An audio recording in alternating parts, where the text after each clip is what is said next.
नमस्कार दोस्तों, स्वागत है आपका sexual reproduction in flowering plant के लेक्चर नंबर 4 में। देखो, आज के लेक्चर में हमें क्या कवर करना है, इससे पहले हम ये जान लेते पिछली क्लास में क्या किया था। हमने पिछली क्लास में पोलन ग्रेन का स्ट्रक्चर कैसा होता है उसे जान लिया था। पोलन ग्रेन के पास कौन कौन सी लेयर्स होती है, उनका नाम और उनका फंक्शन जान लिया गया। पोलन ग्रेन की स्टेजेस पढ़ लिया था हमने कि single celled stage, 2 sailed stage, 3 sailed stage हमने पढ़ लिया था। आज की क्लास में वहीं से कंटिन्यू करते हुए जानते हैं कि सबसे पहले जानो कि 2 टाइप के होते हैं। मैंने बताया था आपको, एक तो एंजियोस्पर्म और एक जिम्नोस्पर्म। अगर इन 2 डिवीजन या फाइलम को कंसीडर करें तो आपको एक चीज जाननी चाहिए कि ये जो एंजियोस्पर्म होता है, इसके अंदर जो फ्लावर होते हैं वो अपने 2 सेल स्टेज, कौन सी सेल स्टेज में, जब 2 सेल की स्टेज होगी, कौन कौन सी, वेजिटेटिव और जनरेटिव। अभी मेल गैमेट नहीं बना है, तो जब पोलन ग्रेन 2 सेल स्टेज में प्रेजेंट होगा तो वो क्या करेगी, वो तब जाके पॉलिनेशन हो जाएगा। मतलब पॉलिनेशन कब होगा, जब एंथर से पोलन ग्रेन 2 सेल स्टेज में होगा तभी पॉलिनेशन हो जाएगा। पॉलिनेशन का मतलब क्या होता है, मतलब फ्यूजन तो होता ही होता है, लेकिन हम ब्रॉडली बोला जाए तो हम ऊपर ऊपर से बोलते हैं कि एंथर से स्टिग्मा तक जाना। तो यहां पर कोई भी इंसेक्ट या हवा के द्वारा जब भी पॉलिनेशन होगा तो जो पोलन ग्रेन 60% केसेस में, एंजियोस्पर्म के 60% केसेस में जो पोलन ग्रेन यहां से एंथर से शेड आउट होंगे, निकलेंगे ताकि वो एंथर पे चले जाए, वो कैसे होंगे, 2 सेल स्टेज में होंगे। मतलब अभी उनके पास 2 ही सेल्स होगी, कौन कौन सी इन टाइम के अंदर, एक तो वेजिटेटिव सेल और एक जनरेटिव सेल। ठीक है, अब सर बाकी 60% के अंदर तो ऐसा हो रहा है एंजियोस्पर्म में, जो 40% रेस्ट, मतलब जो 40% बच गए एंजियोस्पर्म और बाकी जितना जिम्नोस्पर्म हो रहा है, इसके अंदर क्या होता है, इसके अंदर 2 सेल्ड की जगह 3 सेल्ड स्टेज में एंथर से पोलन ग्रेन सेड आउट होते हैं। एंथर से पोलन ग्रेन निकलते कब है, जब वो 3 सेल स्टेज में आ जाते हैं। 3 सेल स्टेज मतलब एक तो वेजिटेटिव सेल और 2 मेल गैमेट। मतलब अभी तो सर जनरेटिव सेल थी, अब जनरेटिव सेल डिवाइड होकर ही 2 मेल गैमेट बना लेती है। एक होती है लार्ज मेल गैमेट, एक होता है स्मॉल मेल गैमेट। तो अब कितने हो गए, एक लार्ज मेल गैमेट, एक स्मॉल मेल गैमेट और एक हो गई वेजिटेटिव सेल, मतलब 3 सेल्स हो गई। तो 3 सेल स्टेज में जिम्नोस्पर्म के सारे जितने भी फ्लावर होते हैं या प्लांट्स होते हैं, प्लस एंजियोस्पर्म में जो 40% बच गया, वो यही करते, क्या करते हैं, एंथर से पोलन ग्रेन रिलीज जब होता है, कब रिलीज होता है, जब वो 3 सेल स्टेज में होता है। यानी जब पोलन ग्रेन पूरी तरह मेच्योर हो जाता है, उसके अंदर मेल गैमेट बन जाते हैं, उसके बाद उसका पॉलिनेशन होता है, वो एंथर से स्टिग्मा पर जाकर तब जाकर लैंड करता है। तो सर आप कहना क्या चाहते हो, मैं बस कहना इतनी सी बात चाहता हूं कि 60% एंजियोस्पर्म में, 60% एंजियोस्पर्म में जो पॉलिनेशन होता है, पॉलिनेशन का मतलब अभी अभी इतना समझो कि एंथर से स्टिग्मा तक जाना पॉलिनेशन कहलाएगा। तो एंथर से जो स्टिग्मा तक जाता है तो वहां पे मेल गैमेट जो बनता है वो आफ्टर पॉलिनेशन के बाद, क्या लिखा रहेगा, आपको ऑप्शन दे देगा, आफ्टर पॉलिनेशन, बिफोर पॉलिनेशन, इन 60% एंजियोस्पर्म। तो आपको याद रखना है 60% एंजियोस्पर्म में क्या होगा, आफ्टर पॉलिनेशन, जब पोलन ग्रेन एंथर से स्टिग्मा तक पहुंच चुका होगा, उसके बाद मेल गैमेट का फॉर्मेशन होगा। Male gamete formation after pollination in 60% angiosperm, ये आपको याद हो जाएगा। और 40% में क्या होगा, जब मेल गैमेट पोलन ग्रेन के अंदर बन जाएगा, उसके बाद फर्टिलाइजेशन होगा। मतलब बिफोर फर्टिलाइजेशन पोलन ग्रेन का जो स्टेज होगी वो कितनी होगी, 3 सेल्ड स्टेज में होगा। यही बात मैंने लिख रखी है, वही चीज लिखे पढ़ो, क्या लिखा, 60% स्टेज में क्या होगा, 2 सेल्ड स्टेज में निकलेगा पोलन ग्रेन और बाकियों में कैसे, 3 सेल्ड स्टेज में निकलेगा। ठीक है, जो चीज मैंने बताई वही लिख रखी है। नीले कलर से दिखा रखा है मैंने, जो 3 सेल्ड वाला है वो पूछा जा चुका है कि कब, और 3 सेल्ड कब होगा, जब वो 3 सेल्ड में जिम्नोस्पर्म और बाकी रेस्ट जो एंजियोस्पर्म 40 बन गए हैं उसमें 3 सेल्ड स्टेज में। अब यहां से इतना कंक्लूजन क्या था कि 3 सेल्ड स्टेज में, कहने का मतलब क्या था कि सर यहाँ पे जो पॉलिनेशन से पहले, बिफोर पॉलिनेशन 3 सेल्ड स्टेज में होगा, यानी मेल गैमेट का फॉर्मेशन हो चुका होगा। ठीक है, तो before pollination male gamete formed, male gamete का फॉर्मेशन हो जाएगा बिफोर पॉलिनेशन। यही चीज तो समझाया आपको। एक चीज और समझो, जिम्नोस्पर्म मैंने क्या बोला था, जो ओवरी तो होते नहीं, तो सर कहां पर इनका फर्टिलाइजेशन होता है? क्या फीमेल गैमेट नहीं होता? फिर फीमेल गैमेट होता है। लीव्स को, तो लीव्स को मैंने बताया था आपको मैक्रो और माइक्रो, मेगा और माइक्रोफिल लीव्स, ऐसा बताया था मैंने नाम। माइक्रो के अंदर क्या होगा, जो मेल गैमेट बनेंगे, और मेगा स्पोरोफिल के अंदर क्या होगा, जिसके अंदर फीमेल गैमेट बनेंगे। ठीक है, याद रखना ओवरी नहीं होगी। ओवरी नहीं होगी तो मैंने पिछली क्लास में आपको समझाया था, ओवरी के अंदर एम्ब्रियो सैक होता है, और एम्ब्रियो सैक के अंदर पोलर न्यूक्लियाई होते हैं। तो यानी पोलर न्यूक्लियाई नहीं होंगे। अब जब पोलर न्यूक्लियाई नहीं होंगे तो जो लार्ज मेल गैमेट बनेगा, दो मेल गैमेट बन रहे थे मैंने आपको बताया, तो जो लार्ज मेल गैमेट बनेगा, एंजियोस्पर्म में क्या होता था, वो पोलर न्यूक्लियाई से फ्यूज होकर एंडोस्पर्म बना ले रहा था, जो कि फर्दर न्यूट्रिशन प्रोवाइड कर रहा था जाइगोट को, ताकि एम्ब्रियोजेनेसिस हो सके, आगे की प्रोसेस हो सके, जाइगोट डेवलप हो सके। तो जिम्नोस्पर्म के अंदर नहीं होगा।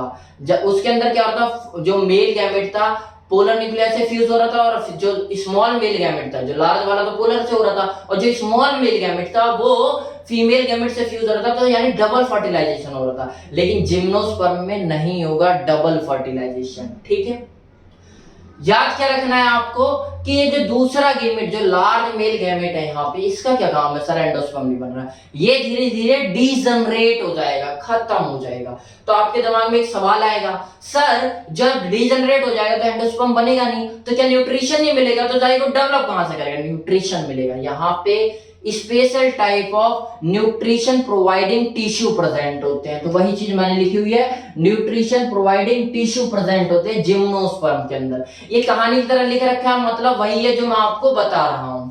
ठीक है, आगे एग्जांपल मैंने आपको बताया था, पाइलस के अंदर बहुत अच्छे से प्रोसेस आपको समझा रखी है मैंने।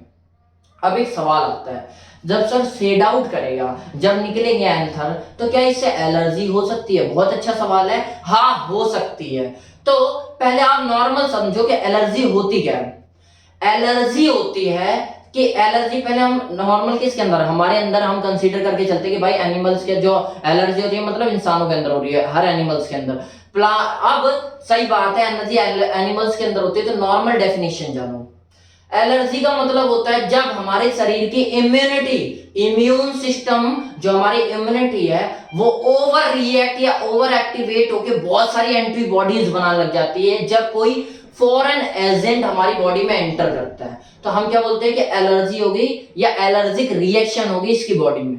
ठीक है, अब अगर पोलन ग्रेन एलर्जी का कारण बन रहा है, एलर्जी का कारण बन रहा है पोलन ग्रेन, अगर एलर्जी जो हो रही है वो पोलन ग्रेन के अंदर जाने की वजह से हो रही है, पोलन ग्रेन क्या है, ये भी तो एक फॉरेन एजेंट है, जब इसके जाने से हो रही है तब हम उसे नाम दे देंगे पोलन एलर्जी। क्या नाम दे देंगे?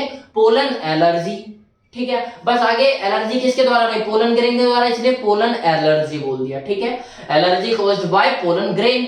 तो वही चीज लग रही है, पोलन एलर्जी क्या, तो allergy due to coming in contact with pollen grain. जब पोलन ग्रेन के कांटेक्ट में आएंगे उससे जो एलर्जी होगी उसे हम पोलन एलर्जी बोल देंगे। ठीक है, आई होप आपको ये चीज क्लियर होगी। क्या होता है इसके अंदर, ज्यादातर खांसी आने लग जाती है, और हमें खांसी के अलावा छींक आने लग जाती है। ये सारा जब पोलन ग्रेन के अंदर, पोलन की ग्रेन के द्वारा होता है, तो हम एक नाम दे देते हैं कि इसे अब क्या हो गया, हे फीवर हो गया। उसके अंदर क्या होता है, खांसी आने लग जाती है, तेज स्नीजिंग, छींकने लग जाते हैं, या फिर रेड स्पॉट्स, धब्बे पड़ने लग जाते हैं लाल लाल, कहां पे, स्किन्स पे। ठीक है, तो देखो वही सब लिखा हुआ है, हाई फीवर या फिर स्नीजिंग, कफिंग, या फिर रेड रैशेस या स्पॉट्स पड़ने लग जाते हैं, या फिर सांसें या ब्रोंकाइटिस, जो ब्रोंक्यूल्स है उनके अंदर थोड़े सूजन होने लग जाते हैं। तो ऐसे कोई भी सिम्टम दिखे तो आप क्या बोलोगे, हे फीवर हो गया, यानी इन्हें एलर्जिक रिएक्शन होगी बाय पोलन ग्रेन।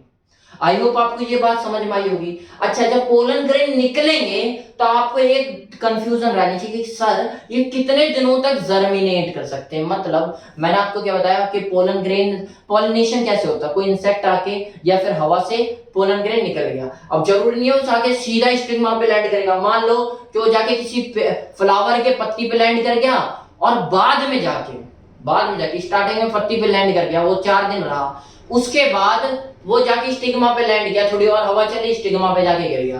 तो क्या सर वो उस टाइम निकला था तो जर्मिनेट कर जाएगा, या फिर बाद में भी कर सकता है? तो याद रखना ऐसे कि कब तक कोई पोलन ग्रेन सीड कुछ भी डेवलप कर सकता है या स्पर्म अपने आप को जर्मिनेट कर सकता है, उसे उसकी वायबिलिटी बोला जाता है। स्पर्म वायबिलिटी मतलब वो टाइम ड्यूरेशन जब तक स्पर्म अपने आप को क्या कर सकता है, जर्मिनेट कर सकता है। आपने एक बात सुना होगा बहुत अच्छा कि आईपीएल खा लो, जब अनवांटेड प्रेगनेंसी हो जाती है तो हम क्या बोलते हैं कि भाई आईपीएल खा लो 3 दिन के अंदर, यानी प्रेगनेंसी हो जाती है, मतलब डर होता है प्रेगनेंसी का कि हाँ भाई शायद प्रेगनेंसी हो जाए अनवांटेड अनप्रोटेक्टेड सेक्स के वजह से। तो हम क्या करते हैं वहां पे कि आईपीएल खा लेते हैं। तो आईपीएल जो होता है उसके हम बोलते हैं कि इसकी वायबिलिटी, इसका ये जो काम करेगा वो 3 दिन तक करेगा। अब इसे 3 दिन का क्यों बोला गया, क्योंकि अगर सीमेन के अंदर क्या होता है, स्पर्म, अगर स्पर्म फीमेल बॉडी के अंदर गया है तो उसकी वायबिलिटी क्या है, यानी कब तक वो जिंदा रह सकता है, जर्मिनेट कर सकता है, यानी फर्टिलाइज हो सकता है 3 दिन तक। उसके बाद तो वो क्या हो जाएगा, डिजेनरेट खत्म हो जाएगा। तो इसलिए 3 दिन के लिए असरदार होती है आईपीएल। एक फैक्ट आपको यहां से सीखने को मिला। और क्या जानो कि डेट पाम के अंदर लगभग 2000 साल तक, डेट पाम के अंदर 2000 साल तक सीड की वायबिलिटी होती है। तो सीड की वायबिलिटी जान लो। एक और प्लांट होती है, पहले डेट पाम के अंदर जान लो कितना होता है, लगभग 2000 साल तक इसकी वायबिलिटी होती है, इसकी सीड की, मतलब इसकी सीड को अगर आप रखे रहोगे तो लगभग 2000 साल बाद भी ये जर्मिनेट करने के काबिल होगा। ये तो सीड की वायबिलिटी जानते हैं। एक और सीड के बारे में जान लो। ये मैं कहां से बता रहा हूं, ये आपको बता रहा हूं एमसीक्यू से, जो आपको सीधा उठा के पूछे गए। एक और के बारे में बहुत ज्यादा पूछा जाता है, लैपिनस आर्टिकस या आर्टिक ल्यूपाइन। ये होता क्या है, आर्टिक मतलब आर्टिक रीजन में पाया जाएगा। इसकी वायबिलिटी होती है इसके सीड की 10,000 साल, 10,000 साल, काफी इंपॉर्टेंट है इसलिए लिखवा दिया। अच्छा, आर्टिक रीजन क्या होता है आपको पता होगा, नहीं पता होगा तो देख लो। देखो ये पृथ्वी है, पृथ्वी पे इसे नॉर्थ पोल और नीचे वाले को साउथ पोल, बीच वाली जो लाइन गई होती है उसे हम क्या बोलते हैं, इक्वेटर बोल देते हैं, ठीक है। और जो नीचे वाली लाइन के जो रीजन है उसे क्या बोलते हैं, अंटार्कटिक रीजन। और जो ऊपर वाली लाइन का जो रीजन है उसे आर्टिक रीजन। ये काफी ठंडी जगह होती है, ठीक है। ये आर्टिक रीजन, जैसे नॉर्वे, स्वीडन, ये सारी चीजें कहां पाई जाती है, आर्टिक रीजन में। ठंडे होने के आपको पता है ठंड में जैसे खाना कम खराब होता है, मतलब वायबिलिटी अधिक हो जाती है। तो ऐसी सीड की इसलिए 10,000 साल इतनी ज्यादा है क्योंकि ये आर्टिक रीजन में पाया जा रहा है, ठीक है। अच्छा, अब हम जानते हैं वायबिलिटी हमें पढ़ना किसके बारे में, मेन पोलन ग्रेन के बारे में। तो ये जान लो आप, छोटा सा पॉइंट है एनसीईआरटी में दिया हुआ है लेकिन इंपॉर्टेंट है। क्या है, 30 मिनट, सिर्फ 30 मिनट, यानी अगर पोलन ग्रेन एंथर से निकला और 30 मिनट में जाकर स्टिग्मा पे लैंड नहीं किया तो क्या हो जाएगा, वायबिलिटी खत्म हो जाएगी। अब पोलन जर्मिनेट करने के काबिल नहीं होगा। तो देखो पोलन ग्रेन क्या होता है, पोलन ग्रेन की वायबिलिटी के बारे में बात करते हैं तो ड्यूरेशन अप टू विच, वो टाइम जहां तक पोलन ग्रेन क्या कर सकता है, जर्मिनेट कर सकता है स्टिग्मा पर, आफ्टर द पोलन, जब एंथर से निकल जाता है, आफ्टर रिलीज फ्रॉम एंथर, जब एंथर से निकल जाता है, रिलीज हो जाता है, ठीक है। इसके बारे में बस इतना सा जानो कि राइस और व्हीट की जो वायबिलिटी होती है, राइस और व्हीट की काफी क्लोज होते हैं। तो आधे घंटे में अगर स्टिग्मा पे लैंड कर गया पोलन ग्रेन, किसका, व्हीट या राइस का, तो ये जर्मिनेट कर जाएगा, अदरवाइज ये नॉन वायबल हो जाएगा, ये जर्मिनेट करने के काबिल नहीं रहेगा, ठीक है। तो इसकी वायबिलिटी कितनी हो गई, 30 मिनट की हो गई, यानी सिर्फ आधे घंटे, बहुत कम, ठीक है, सबसे कम बोल सकते हो आप। इसके अलावा 3 फैमिलीज पढ़ाई जाती है, कौन कौन सी, रोसेसी, सोलेनेसी और लेग्यूमिनस। रोसेसी के एग्जांपल रोज और सोलेनेसी के एग्जांपल पोटैटो, टोमेटो, या फिर लेग्यूमिनस का एग्जांपल पल्सेस। इनकी जो वायबिलिटी होती है इन तीनों फैमिलीज की, ये लगभग 1 महीना या लगभग 1 से ज्यादा महीने तक हो सकती है। तो लगभग 30 दिन या उससे मोर, ठीक है। जो चीज बोला वही लिख रखा है। आगे बढ़ते हैं, हम क्या सीखते हैं अब, कि इतनी बात तो बता दिया कि वायबिलिटी। अब आपके दिमाग में एक चीज आनी चाहिए कि सर मान लो एक ऐसी आपदा आ गई कि कुछ प्लांट से दुनिया से लगभग लुप्त ही हो चुके थे, थोड़े बहुत बचे थे, आपदा आई उसे भी खत्म कर दी। तो क्या आपको ही पता है कि भाई कोई नई स्पीसीज डिस्टिंक्ट तो हो जाती, खत्म तो हो जाती है, लेकिन उन्हें दोबारा लाने में बहुत, खत्म होने के बाद लगभग नामुमकिन हो जाता है लाना। इसलिए हमारे साइंटिस्ट क्या करते हैं, क्रायो प्रिजर्वेशन करते हैं। क्या करते हैं, क्रायो प्रिजर्वेशन। क्रायो नाम से समझ में आ रहा हो आपको, सर हमने ये केमिस्ट्री में पढ़ा है, जहां पर का एक टेम्परेचर, काफी ठंडे टेम्परेचर की बात चल रही थी। बिल्कुल सही पढ़ा आपने। क्रायो प्रिजर्वेशन में प्रिजर्वेशन का मतलब प्रिजर्व करके रखना, सुरक्षित करके रखना। क्रायो मतलब एक ऐसे टेम्परेचर पे जो बहुत ज्यादा ठंडा हो, लगभग होता है -196 सेल्सियस। कितना? -196 सेल्सियस क्रायो प्रिजर्वेशन का टेम्परेचर होता है। मतलब क्या होता है कि मान लो स्पीशीज विलुप्त होगी, खत्म होगी, तो उसके लिए हम क्या करते हैं, उनके पोलन ग्रेन्स को बचा कर रखते हैं। बैंक, जैसे बैंक हम नॉर्मली बोलते हैं कि जहां पर पैसे रखे जाते हैं, ऐसे ही पोलन बैंक होते हैं। पोलन बैंक नाम से समझ पा रहे हो, जहां पे पोलन ग्रेन स्टोर करके रखे जाते हो। सीड बैंक मतलब जहां पे सीड स्टोर करके रखे जाते हो। तो पोलन बैंक के अंदर हम पोलन ग्रेन्स को स्टोर करके रखते हैं, बहुत सारी स्पीसीज के, ताकि कोई डिस्टेंस अगर विलुप्त हो जाए एकदम से तो हम उसे दोबारा ला सके धरती पर। ठीक है, तो अब देखो इनकी वायबिलिटी, मैंने क्या बोला कि ठंडी, जहां पे ठंडी जगह होती है वहां पे क्या होता है, वायबिलिटी बढ़ जाती है, मेंटेन रहती है किसी भी सीड की या फिर किसी भी पोलन ग्रेन की। तो पोलन ग्रेन के जो पोलन बैंक होते हैं उनके अंदर जो टेम्परेचर रखा जाता है वो लगभग 196 माइनस का सेल्सियस होता है। कितना? 196 सेल्सियस डिग्री माइनस में, इतना ठंडा रखा जाता है पोलन बैंक को। तो जब भी हमें वायबिलिटी पोलन ग्रेन की जरूरत पड़ती है, तो जब हम उस बैंक के अंदर एंटर होते हैं, जब हम जहां पर रखा जाता है वहां पे हम एंटर होते हैं, तो हम कोट कार्ड पहन के एंटर होते हैं, क्योंकि बहुत ज्यादा ठंड होती है, वह आदमी बर्फ बन जाएगा इतने में, इसलिए बहुत ज्यादा कोट कार्ड पहन के हम निकलते हैं और इसलिए ऐसे को रखा जाता है। तो जब पोलन बैंक के अंदर पोलन ग्रेन्स को रखा जाता है बहुत ज्यादा ठंडे टेम्परेचर पे, उसका ही नाम होता है क्रायो प्रिजर्वेशन। तो वही चीज लेकर रखिए, क्रायो प्रिजर्वेशन क्या होता है? It is preservation in cold condition, cold condition में प्रिजर्व करके रखना। और प्रिजर्वेशन या स्टोरेज ऑफ स्पर्म या फिर सीड या फिर हम बोल सकते हैं पोलन ग्रेन का इन लिक्विड नाइट्रोजन, कई जगह अमोनिया लिखा जाता है, अमोनिया गलत है, लिक्विड नाइट्रोजन के अंदर स्टोर करके रखना। किसको? पोलन ग्रेन्स को। उनको ही क्या कहा जाता है? उस प्रोसेस को क्रायो प्रिजर्वेशन। और जहां पे स्टोर किया जाता है उस बैंक का नाम होता है पोलन बैंक। आई होप आपको ये बात भी क्लियर हुई होगी। आगे हम एक और नाम दे सकते हैं। क्या हो रहा है पोलन ग्रेन के अंदर? वो क्या है? अल्टीमेटली मेल गैमेट या फीमेल गैमेट क्या है? पोलन ग्रेन के अंदर मेल गैमेट बचा पड़ा है। ऐसी और भी चीज होती है जिनके अंदर यानी गैमेट्स को प्रिजर्व किया जा रहा है। तो हम क्रायो प्रिजर्वेशन को हम गैमेट प्रिजर्वेशन भी कह सकते हैं। क्या कह सकते हैं? Gamete preservation. आगे आपको बात समझनी, अल्टीमेटली हम करवा क्या रहे हैं? पॉलिनेशन करवा रहे हैं।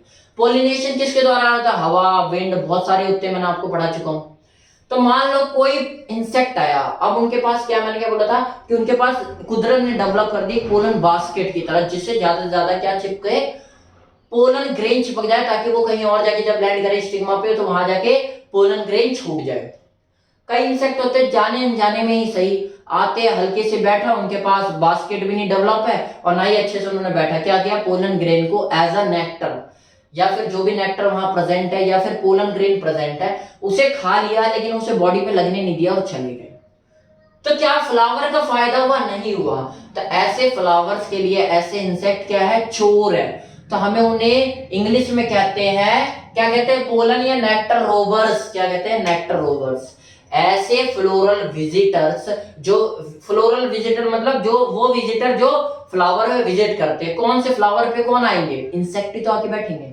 वो आ गए, पोलन ग्रेन को लगाए और चले गए, लेकिन लगाएंगे अपने शरीर पे, खा गए और चले गए, लगने नहीं दिया, तो उन्हें क्या बोलेंगे? पोलन या नेक्टर रोवर्स बोलेंगे। तो आई होप आपको नेक्टर या रोवर्स की डेफिनेशन समझ में आई होगी। जो बात बोला वही लिख रखे। क्या लिखा है? Many floral visitor like insect, insect जैसे जितने फ्लोरल विजिटर होते हैं कंज्यूम कर लेते हैं पोलन ग्रेन को या नेक्टर को जो फ्लावर में प्रेजेंट होता है, लेकिन without bringing about pollination, pollination नहीं करवाते। तो ऐसे को क्या बोल देते हैं हम?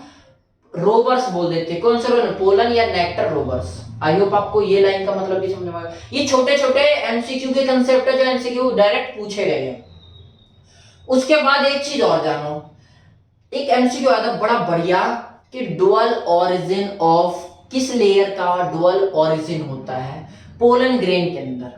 तो आपको क्या बहुत सारे लेयर्स का ऑप्शन दे दिया था, एंडोथेलियल, टैपेटम। तो एग्जांपल में आंसर क्या था? टैपेटम। होता कैसे, देखो मैंने पिछली क्लास में स्ट्रक्चर ऑफ पोलन ग्रेन पढ़ा दिया था, कैसे बना था ये नहीं, कैसे बना था याद रखना। पहले स्टार्टिंग में क्या होता है, बड़ी स्टेज में एक एपिडर्मिस लेयर, लेयर मतलब वो चीज जो किसी चीज को संभाल के रख ली है, ठीक है। एक एपिडर्मिस लेयर होती है एंथर में, एंथर अभी तरह पूरी तरह डेवलप नहीं हुआ, फिलामेंट के ऊपर एक एपिडर्मिस लेयर होती है, उसके अंदर मेरिस्टेमेटिक टिश्यू होते हैं, मेरिस्टेमेटिक टिश्यू मतलब जो ग्रो करवाने के काम आते हैं, ठीक है। मेरिस्टेमेटिक टिश्यू क्या करेंगे धीरे धीरे, देखो आपको बता दिया एपिडर्मिस लेयर है, ये मेरिस्टेमेटिक टिश्यू और एक कनेक्टिव टिश्यू गया हुआ है, ठीक है। ऐसा ही तो होता है कुछ स्ट्रक्चर किसका, एंड्रोसियम का। तो अब क्या होगा, पहले क्या होगा, फोर एंगल्ड, धीरे धीरे जब ये डेवलपमेंट होगा मेरिस्टेमेटिक में, तो ये फोर एंगल, चार एंगल बनाने लग जाएगा, ऐसी स्ट्रक्चर बनाने लग जाएगा। अब इसके अंदर कुछ सेल जो मेरिस्टेमेटिक टिश्यू के हैं वो डिफरेंशिएशन स्टार्ट कर देंगे, मतलब स्पेशलाइजेशन होना स्टार्ट हो जाएंगे। तो ये क्या होते हैं, कोने पे जाना स्टार्ट कर देंगे, देख रहे हो है तो मेरिस्टेमेटिक के, लेकिन कोने कोने पे जाती है, तो मैंने अलग अलग रंग से आपको दिखा दिया। इन सेल्स को हम क्या बोलते हैं, आर्केस्पोरियल सेल्स, क्या कहते हैं, आर्केस्पोरियल सेल्स, ठीक है। अब ये धीरे धीरे क्या करेंगे, ये भी अपने में डिफरेंशिएट होके एक बाहर की तरफ चले जाएंगे, एक अंदर की तरफ। तो देखो एक तो बाहर की तरफ चले जा रहे हैं और एक क्या है अंदर की तरफ और एक बाहर तरफ, ऐसे दो हिस्सों में डिवाइड हो जा रहे हैं। तो याद रखना ये जो आर्केस्पोरियल सेल्स है ये फर्दर डिवाइड हो जाएगी दो हिस्सों में। एक तो क्या होगी जो प्राइमरी स्पोरस सेल, एक तो होगी प्राइमरी स्पोरस सेल जो कि अंदर की ओर होगी, और एक क्या होगी प्राइमरी पैराइटल सेल्स, एक होती है स्पोरस सेल जो कि अंदर की ओर डेवलप हो रही होगी, जो कि आगे मेल गैमेट को रिप्रोड्यूस करेगी। एक होगी जो बाहर की ओर हो रही होगी, उसका नाम होंगे देंगे हम प्राइमरी पैराइटल सेल, ठीक है। अब ये जो प्राइमरी स्पोरस सेल होगी वो क्या करेगी, मेल गैमेट को डेवलप करेगी, तो develops into microspore mother cell, जो कि आगे चल के मेल गैमेट को डेवलप करने में काम आएगी। अब जो बाहर की है वो क्या करेंगे, वो बाहर की लेयर्स बनाएंगे डिफरेंट डिफरेंट। तो याद रखना अब ये भी डिवाइड होगी तो एक बाहर की ओर होगी एक अंदर की ओर होगी।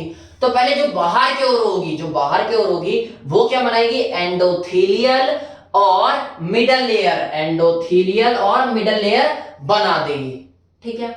और जो क्या बोला मैंने, ये जो बाहर के अंदर होगी तो वो तो एंडोथेलियल और मिडल लेयर बना देगी, लेकिन जो अंदर की ओर अब डेवलप हुई है किससे, पैराइटल सेल से, प्राइमरी पैराइटल सेल से, वो क्या करेगी अंदर की ओर एक टैपेटम लेयर बना देगी। तो हम उसका नाम रखेंगे पैराइटल टैपेटम, क्योंकि ये इनर पैराइटल लेयर से डेवलप हुई इसलिए इसका नाम पैराइटल टैपेटम रख देंगे। और एक क्या था मैंने बोला था एंथर बाइलोब्ड होता है, वहां से कनेक्टिव टिश्यू गया होता है, तो कनेक्टिव टिश्यू से भी टैपेटम की लेयर आएगी जिसका हम नाम रख देते हैं tapetum on the connective side. Connective side से जो भी टैपेटम आएगी उसका नाम रख देंगे टैपेटम, कनेक्टिव टैपेटम लिखते हैं, ठीक है। ये दोनों मिलके एक तो कनेक्टिव टैपेटम यानी कनेक्टिव टिश्यू से जो टैपेटम आई है, और एक इनर पैराइटल सेल से जो पैराइटल टैपेटम है, ये दोनों मिलेगी और क्या बना देगी, टैपेटम की लेयर बना दी। क्या, टैपेटम की लेयर, और यही पूछा गया था। तो एक बार देख रहे हो, एक तो ये क्या आर्केस्पोरियल सेल से आ रही है, एक ओरिजिन ये रहा, और थोड़ा सा कहां से मिलके, कनेक्टिव टिश्यू से भी, तो इसका दो ओरिजिन नहीं है, इसीलिए टैपेटम लेयर का कौन कितना ओरिजिन होता है, डुअल ओरिजिन कहा जाता है। आई होप आपको ये कंसेप्ट समझ में आया होगा, और यही पूछा गया था, डायरेक्ट पूछा गया, आपको याद रखना टैपेटम लेयर कैसे बनी, अब आपको समझ में आया होगा। फ्लावर के बारे में पढ़ रहे हो तो आपको इतना तो पता ही होना चाहिए हमारे देश का कौन सा फ्लावर है, सबको पता है कमल का फूल है, लोटस का, लेकिन अगर उसका साइंटिफिक नाम पूछ लिया जाए तो आपको दिक्कत नहीं होनी चाहिए। सबसे लॉन्गेस्ट यानी लार्जेस्ट फ्लावर कौन सा है, स्मॉलेस्ट फ्लावर कौन सा है, इतना तो पता ही होना चाहिए। तो जान लो फ्लावर में स्मॉलेस्ट फ्लावर होता है वॉल्फिया या वाटर मील भी लिख देते कहीं कहीं, कोई गलत बात नहीं है। लार्जेस्ट पूछ लिया जाए तो रेफेसिलिया आर्नोलेडी, इसमें डाई जो होता है वो दो बार आई लिख देते कई जगह, एक बार लिखा जाता है, कोई दिक्कत नहीं है, आपको समझ में आ गया लार्जेस्ट के बारे में। अच्छा, स्पेलिंग में कोई नहीं जाता। उसके बाद जाते हैं नेशनल फ्लावर कौन सा, नेशनल होता है लोटस, जिसका हम अगर लोटस का क्या साइंटिफिक नाम, एसएन का मतलब क्या साइंटिफिक नाम जाने तो क्या होता है, निलंबो न्यूसीफेरा। क्या, निलंबो न्यूसीफेरा किसका नाम होता है, लोटस का, जो कि हमारा नेशनल फ्लावर है। आगे अगर फ्लावर की स्टडी कर रहे हैं हम पूरे में, तो इस फ्लावर की स्टडी को कहते हैं क्या, फ्लावर और फ्लोरल पार्ट्स की स्टडी को कहते हैं हम एंथोलॉजी। क्या कहते हैं, एंथोलॉजी। अब इनफ्लोरोसेंस क्या होता है? इनफ्लोरोसेंस मतलब बहुत सारे फ्लावर बहुत छोटे छोटे एक साथ डेवलप हो जाए एक टाइम पे, तो हम क्या बोलते थे कि ये इनफ्लोरोसेंस है। जैसे आपने मालवेरी में देखोगे बहुत सारे छोटे छोटे बाल जैसे आ जाते हैं, वो सारे क्या कहलाते हैं? इनफ्लोरोसेंस। अब हर एक अपने आप में एक फ्लावर है, तो हर एक अपने आप में एक फ्लावर, तो हर एक अपने आप में एक गुच्छा क्या इसका फ्रूट का डेवलप कर लेगा, क्योंकि ओवरी हो गया, ओवरी क्या फ्रूट में डेवलप हो जाती है। तो ये भी छोटा सा अपने आप फल में, ये भी छोटा सा फल में अपने आप डेवलप हो जाएगा और अल्टीमेटली ऐसा दिखेगा। ये मालबेरी का स्ट्रक्चर है। मालबेरी मतलब जो सहतूत खाते हैं हम, पहले तो देखते हैं बाल बाल छोटा सा निकलता है, उसके बाद वो डेवलप होकर अपने आप में सारे गुच्छे से बन जाते हैं और सारे अपने आप में एक फल होते हैं। सहतूत का बहुत एग्जांपल, ठीक है। तो ऐसे फ्रूट को क्या कहते हैं? ऐसे फ्रूट का नाम होता है मल्टीपल या कंपोजिट फ्रूट, या फिर एक अच्छा सा नाम होता है इनफ्रक्टिसेंस। इनफ्रक्टिसेंस क्या होता है? जो मैंने आपको बताया वही होता है। दीज आर द फ्रूट, ये वो वाले फ्रूट होते हैं जो कि इनफ्लोरोसेंस से डेवलप हो, developed from the entire inflorescence, जो इनफ्लोरोसेंस से डेवलप हो। एग्जांपल क्या? मालबेरी। आई होप आज की क्लास समझ में आई होगी। कहीं ना कहीं बहुत अच्छे कंसेप्ट है जो कि एमसीक्यू से उठाया हूं मैंने। कोशिश करना हर एक को अच्छे से पढ़ना, आपको काम जरूर आएगा। नमस्कार।